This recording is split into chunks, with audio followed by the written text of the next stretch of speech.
ദേവികുളം മണ്ഡലത്തിലെ ജനങ്ങൾ നേരിടുന്ന വിവിധ പ്രശ്നങ്ങൾ നിയമസഭയിൽ ഉന്നയിച്ച ദേവികുളം MLA F. രാജ തമിഴിലും മലയാളത്തിലുമായി നടത്തിയ പ്രസംഗത്തിൽ വിദ്യാഭ്യാസം, ഗതാഗതം, ആരോഗ്യം, വന്യമൃഗശല്യം, ഭൂമി പ്രശ്നം തുടങ്ങി നിരവധി വിഷയങ്ങളാണ് അദ്ദേഹം സഭയുടെ ശ്രദ്ധയിൽപ്പെടുത്തിയത്. ദേവികുളം മണ്ഡലത്തിലെ തോട്ടം മേഖലകളിൽ താമസിക്കുന്ന വിദ്യാർത്ഥികൾക്ക് ജാതി സർട്ടിഫിക്കറ്റ് ലഭിക്കുന്നതിൽ ഗുരുതരമായ തടസ്സങ്ങൾ നേരിടുന്നതായി MLA F. രാജ നിയമസഭയിൽ ചൂണ്ടിക്കാട്ടി.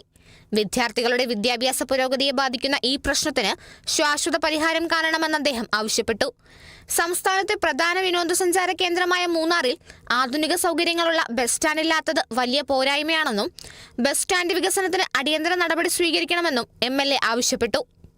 മൂന്നാർ, ആനച്ചാൽ, അടിമാലി ഉൾപ്പെടെയുള്ള മേഖലകളിൽ വിനോദസഞ്ചാര സീസണുകളിൽ രൂക്ഷമാകുന്ന ഗതാഗതക്കുരുക്ക് പരിഹരിക്കാൻ പ്രത്യേക പദ്ധതികൾ നടപ്പാക്കണമെന്നും അദ്ദേഹം പറഞ്ഞു.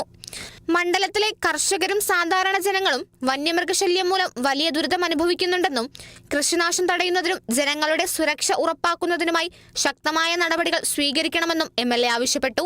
സ്വാതന്ത്ര്യം കിട്ടിയിട്ട് ഇത്ര വർഷമായി സാർ, ഒരു സെന്റ് സ്ഥലം പോലും എൻ്റെ നിയോജക മണ്ഡലത്തിൽ വീടും ഇല്ലാത്ത ആൾക്കാർ ഇപ്പോഴും ഉണ്ട് സാർ. സ്വാതന്ത്ര്യം കിട്ടിയിട്ട് ഇത്ര വർഷമായി അവിടെ വീടും സ്ഥലവും ഇല്ലാത്ത ആൾക്കാർ ഇപ്പോഴും ഉണ്ട് സാർ.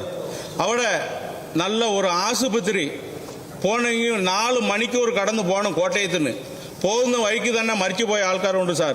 അവിടെ ഒരു നല്ല ആശുപത്രി കൊണ്ടുവരണം.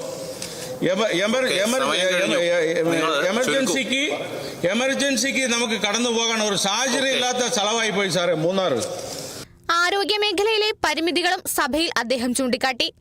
ഗുരുതരമായ അപകടങ്ങളോ അടിയന്തര ചികിത്സ ആവശ്യമുള്ള സാഹചര്യങ്ങളിലോ രോഗികളെ കോട്ടയം ഉൾപ്പെടെയുള്ള ആശുപത്രികളിലേക്ക് കൊണ്ടുപോകേണ്ട അവസ്ഥയാണ് നിലവിലുള്ളതെന്നും മൂന്നാറടക്കമുള്ള മേഖലകളിൽ മികച്ച ആശുപത്രി സൗകര്യങ്ങൾ ഒരുക്കണമെന്നും അദ്ദേഹം ആവശ്യപ്പെട്ടു. സ്വാതന്ത്ര്യം ലഭിച്ച് പതിറ്റാണ്ടുകൾ പിന്നിട്ടിട്ടും തോട്ടം തൊഴിലാളികളിൽ പലർക്കും സ്വന്തമായി ഒരു സെന്റ് ഭൂമി പോലുമില്ലാത്ത അവസ്ഥ തുടരുകയാണെന്നും ഭൂമിയുടെ ഉടമസ്ഥാവകാശം ഉറപ്പാക്കി തൊഴിലാളികൾക്ക് ഭൂമി ലഭ്യമാക്കുന്നതിനുള്ള നടപടികൾ സർക്കാർ സ്വീകരിക്കണമെന്നും F. രാജ നിയമസഭയിൽ ആവശ്യപ്പെട്ടു. Kerala vision news, Idukki.